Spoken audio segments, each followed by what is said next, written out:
răng xi giờ này được ở đây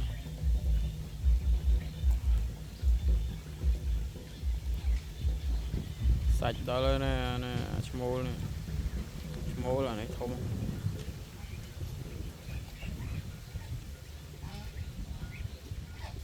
đầy chương nó là đầy chương không món đào tịt tiệt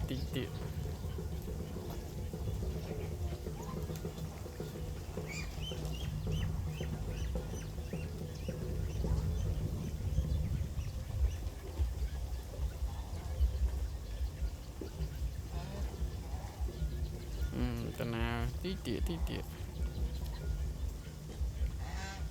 thông món chương với thông như vậy sạch răng xi tơ răng sài lạ kỳ ngàn dân semua lạ kỳ ní mê đấy chọc tật này mê semua mà kỳ lạ kỳ này nó là kỳ nơi mùi cồn kia là kỳ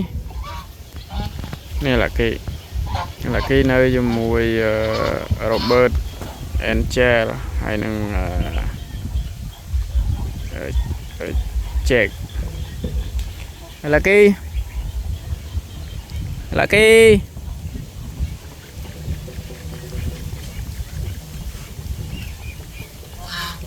đó mình đừng priệp mình đừng chạp mau đừng vốn chạp mau đừng vốn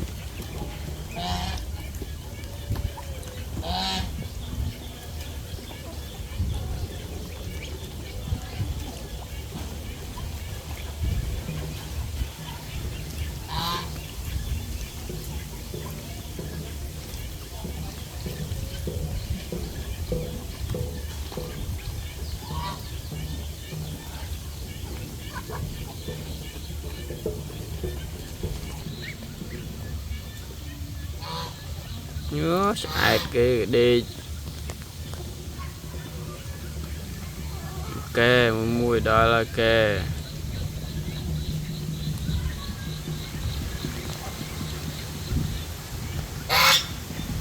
Lucky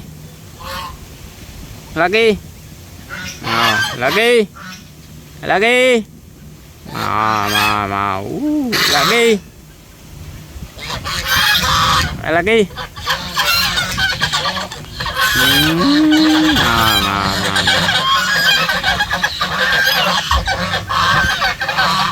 rồi ha